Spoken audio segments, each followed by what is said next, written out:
Put an end to this topic once and for all, turn the Hubble round and show us Earth in real time, zooming in onto a place so that we can see what's happening at that place, and we know that there is something up there looking down on us from space. But they will not do it. They can't do it. It can't. It doesn't exist. It literally doesn't exist. It's all fraud. It's all fake. Pretty much everything NASA puts out is fraudulent. Nobody has actually really gone all the way across Antarctica. Yeah. Now there are millionaires out there who could, assemble the resources to make an expedition and completely, go across and chart Antarctica and make a name for themselves, being the first person to do that. Yeah. But nobody ever does. Now you can actually measure the temperature of the moonlight next to the temperature of the shade of the moonlight, and you'll find the moonlight is colder than the shade, the opposite from the sun. So the moon is throwing out its own light, and that light is the opposite from the sun. Now, that tells you that it's not reflecting the sun's light. It's producing its own, and its light is different from the sun's. So, the scientific community have not told us this, because they won't tell us this because it destroys this idea that the sun is lighting up the moon. The other thing that's about the spinning Earth is looking at the stars. Now, directly above the axis of spin is the pole star, Polaris, okay, directly over the North Pole. And we're told that the reason that all the stars spin around the North Star is because the Earth is spinning at 1,000 miles an hour. Okay, seems to make sense, because if you put a long exposure camera pointing at the North Star, you'll see the stars will make perfect circles around, perfect star trails. The only problem is the Earth is also orbiting the Sun at 67,000 miles an hour. Okay, the Sun is moving, dragging the Earth and all the planets up that way or that way at 600,000 miles an hour. So why do we see perfect circles? Because that's the slowest speed, that's slowest motion in that mix, and yet the Earth is moving 67 times faster that way and 600 times faster that way. So you should see the stars do all sorts of strange motions, but you don't. You only see them make these perfect circles. That tells me that it's the stars that are moving, not the Earth. If a pilot is flying around the curve of the Earth, then he should be dipping the nose down every 5 minutes. He should be dipping the nose down to stay around the curve. But the thing that really got me interested was, as you say, the gyroscope. In a plane there is a artificial horizon, okay, and it's based on a gyroscope. And if you spin a gyroscope on a surface, it will want to stay upright. You can twist and tilt the surface as much as you like, the gyroscope will stay upright. So if a plane has a gyroscope and it starts following the curve of the Earth, the gyroscope would stay upright, which means the artificial horizon will start to roll backwards. But it doesn't. That's absolute proof that a plane flies over a flat surface rather than a curved one. Because I asked the pilot on my last flight, do you ever notice the artificial horizon rolling backwards? He said, no, but the artificial horizon has complex electronics in it to make sure it knows where it is on the Earth and it compensates. But I went to the manufacturer of the artificial horizon, and they confirmed to me that it's completely mechanical, nothing electronic in it whatsoever. So it's literally just a gyroscope that can freely move. So that right there is proof to me that you know, planes fly over a plane. The problem is that we're taught as children, you know, this ball Earth lie, and you know, you might ask as a child, you know, what about the people in Australia? You know, they're standing on the bottom of the globe, won't they fall off? And your teacher says, no, gravity. And you go, oh, okay. And you never go back to that question. But when you go back to it as an adult and start looking at it with a critical eye, right, the whole thing falls apart. As you say, the globe is spinning at 1,000 miles an hour. Neil deGrasse Tyson, who's a leading astronomer in America, tells us that the Earth is not a perfect circle. It is actually an oblate spheroid. It's squashed and wider at the equator. Yeah. So. Znači po stesnet je na polovite, a po širok je na ekvator. Exactly. So my question to him would be, why is there land at the equator? Because water will move more readily than rock. So if the Earth is spinning, the water will be collected at the equator. I mean, if you spin a wet tennis ball, okay, you spin a wet tennis ball, the water shoots off at the equator, essentially. So all the water will be gathered around the equator. So why is there land at the equator? Doesn't make any sense. It seems like Admiral Byrd found the edge of the dome, okay, while he was out there. And as soon as he left there, they started firing missiles straight up, I believe, to try and test how far that dome went. If you watch the trajectory of the space shuttle, it doesn't go straight up. It always goes in a curve and out to sea. Yeah, and if you see it. Why is that? Well, because is it normal to go straight up, as fast as he can, to go out of the atmosphere? I've been talking to a few people in sort of the scientific community, and they'll say, no, straight up isn't the right way to go. You have to sort of go sort of around the curve and get speed to get into orbit. But still, the point is that they actually go horizontal. The space shuttle goes horizontal. It never goes any further up. It goes horizontal, very, very low down in the atmosphere, because it drops its external tank while it's still in the atmosphere. So, you know, it's still in the atmosphere while it's horizontal, so it never gets any higher, and it goes out of sight, not because it goes too high, because it goes too far downrange. And it seems that nobody's ever on the space shuttle, and the proof of that is the Challenger disaster. In I believe it's 1986, the Challenger exploded just after takeoff and killed 7 astronauts. But it turns out that 6 of the astronauts are still alive, and most of them are using their original names. And you can find pictures of them. They're using the same names, and they're doing ordinary jobs now. Teachers, lecturers, lawyers, whatever. But they're still alive. And you can see whenever the space shuttle lands, you can hear it. It's a loud jet engine. You watch any video of the space shuttle landing, you can tell it's a jet engine. It's a jet-powered aircraft. That's it. It's not a glider.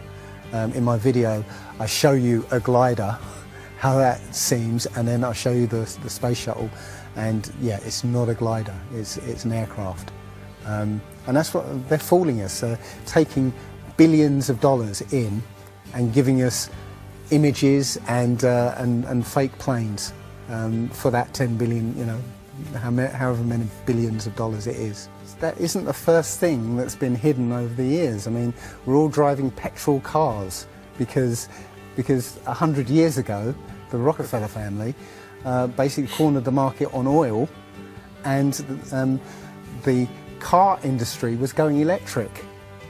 So, you know, all cars would have been electric from the get-go, but they basically forced everybody to use petrol cars, and have hidden this secret. And literally, you know, we could be running around in electric cars that have unlimited mileage by now, but we're still using these 100-year-old machines, dirty machines, because of a secret that's been kept. It's easy.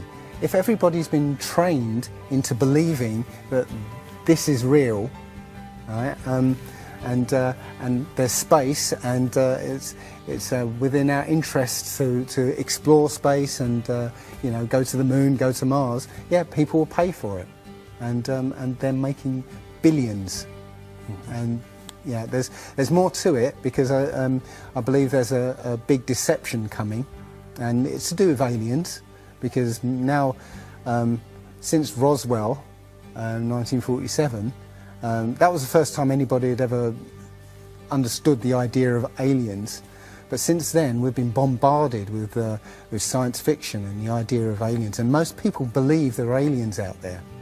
So they've prepared us for an alien invasion or an alien saviour. And I think the flat Earth came along at the right moment to educate people, to make people believe or understand that we've been lied to. And if you know, as I know in my heart now, that that is real and this isn't, I will not be fooled by aliens coming, because there are no aliens. There's no space. Yeah, it's all fantasy by Disney and NASA. Well, the Bible has a very, very clear view of what this place is, and it matches that place more than it matches this. Okay, and what it says is the great deep is under it, just water. It's just deep water, and above the firmament is water. And you know, it says in Genesis that he separated the water below from the water above and made a space, and then made dry land appear out of the water. So what's under the flat Earth? Well, it's water, and it just goes on. Again, I don't know for sure, because I've not been under there. I don't know what's past the outside of, or the you know, the first few hundred miles of Antarctica. But everything I've seen over the last year and a half tells me that that is true and this isn't. And I'm starting to believe and trust my intuition about this. You think? It's true, because this world is very different from what most people think it is. There are very powerful people who essentially rule this world right now. And the ordinary person is a slave in this world. And slaves aren't educated.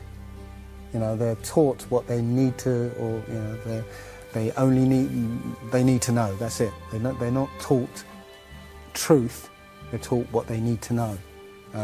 And so you're taught enough so that you can, you know, do the paperwork and operate the machinery, but you're not meant to know what's really going on, because that's the power they have over us. They know what's going on, you know, how this world works. We don't, so they can control us. In my opinion, the Big Bang theory and the theory of evolution and the ball Earth theory are all interlinked, and they're all there to make us feel as though we're insignificant. We're small, tiny, miniature, unimportant pieces of slime crawling around on a speck of dust in an infinite universe.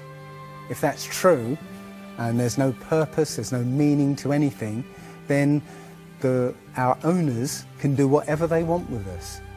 Then, you know, this is all accidental, so food can be genetically modified because it's imperfect. You know, we can be modified because we're imperfect. You know, if we realise that this is the universe, and complete universe. Yes, this system is the Is complete everything. Is everything. Everything that NASA has put out is CGI, is fake. Okay, you know, people say, I think you mentioned it. You know, if you look out into the universe, you see that the moon is round, you know, spherical, and the planets are spherical, and so why are we flat? Well, how do you know that the planets and the stars are spherical? You know, all you get is, if you look for a telescope, you see a flat disc. If you think you see a spherical shape there, well, it needs two eyes to resolve 3D. If you're looking for a telescope, you can't see anything in 3D. It's going to be flat anyway. So all you see is a flat blob of light. It's only NASA that's given you these beautiful pictures of so-called planets and stars. Yeah. So it's a fallacy to say, well, everything else out there is spherical, so we must be. You know, how this is special. You know, so why? It's like saying a basketball is round, so why isn't the court round? You know, it's a fallacy. So this idea of a ball Earth, theory of evolution, the Big Bang, is all about making us feel nothing, so that we can be used. If everybody realised how special we all are, how unique every single life is, then this whole world would change overnight. We wouldn't allow ourselves to be used by this cabal. We wouldn't allow this planet to be destroyed, because they're destroying it because, oh, it's just an accidental planet, one of millions. We've found other Earths, you know. Eventually, if this one gets too messed up, we'll go to another one. No, this is it. So if we all realise that, then we wouldn't allow all these things that are going on. It's all about control. There are a small group of people who want to control the world, and because there's so many of us out there, you know, they can't control us directly. They can't, you know, this small group of people can't, you know, come round to all of us and control us directly. So they must use our own minds, our own hearts and minds against ourselves. And this is what they've done. They've educated us into this world, into this globe spinning, you know, heliocentric Big Bang evolution world, which makes us nothing. And as soon as we change that, this is amazing, because when I first started looking, it was about 1.5 years ago, I looked on YouTube and there were maybe about 100 videos, not even that probably, and nobody was talking about it. Right? And then over 2015, it exploded. There are thousands and thousands and thousands of people looking at Flat Earth now. And what happens is that you'll watch something or read something, and something will strike a chord in your mind, and you'll think, yeah, I've always wondered that. And what will happen is you will start feverishly researching. I mean, what happened to me was, as soon as I got that, I spent every waking hour looking for things and testing things, and this seems to be replicated with thousands of people around the world who suddenly come into this. They start, you know, researching and getting a passion for this, because this is what I think, it's the truth, and we recognise the truth when we hear it, and we feel it, and this I believe has come at the exact right time, so that we awaken to what's going on in the world. Nothing else, you know, 9/11 even hasn't awoken people, right, to this extent. You know, for me, I've been an atheist for 40 years. From the age of 13, you know, I didn't want anything to do with God and Bibles and whatever and religions. And now I know for a fact there is a creator. There are only two possibilities. Either there is a God or there isn't. And both of them are terrifying. Yeah. If there isn't a God, then nobody's in control. We're hurtling through space and there's no plan and there's no nothing, and you know, that's terrifying. If there is a God, then we'd better find out who he is and what he wants and do exactly what he says. And it turns out that he gave us very specific instructions on how to live. And they're not rules as in, you know, laws that you must follow because you know, or put you in prison if you don't. No, these are rules to live by, to make a harmonious world. You know, don't harm anyone, don't kill anybody, don't steal from people. You know, don't covet people's items. You know, Don't lie. Don't lie. I mean, these things are written in our hearts anyway. Yeah, but we're in a society that that legalizes all of the 10 Commandments. You know, the policemen and soldiers can kill. They're allowed to kill. Yeah, you know. Politicians can lie. They can lie. They're lying all the time. They're actually. lying all the time. Police have been told that they are allowed to lie to try and get to catch somebody. Yeah, they're allowed to lie. Everything in the 10 Commandments is legalized in this society. That tells you who runs this society. Yeah. So yeah, this is a profound movement. I don't like using the word movement, but it's a profound shift in consciousness for people, because unlike any other topic that's come out in the last few years, this one has made people realise that they've been lied to.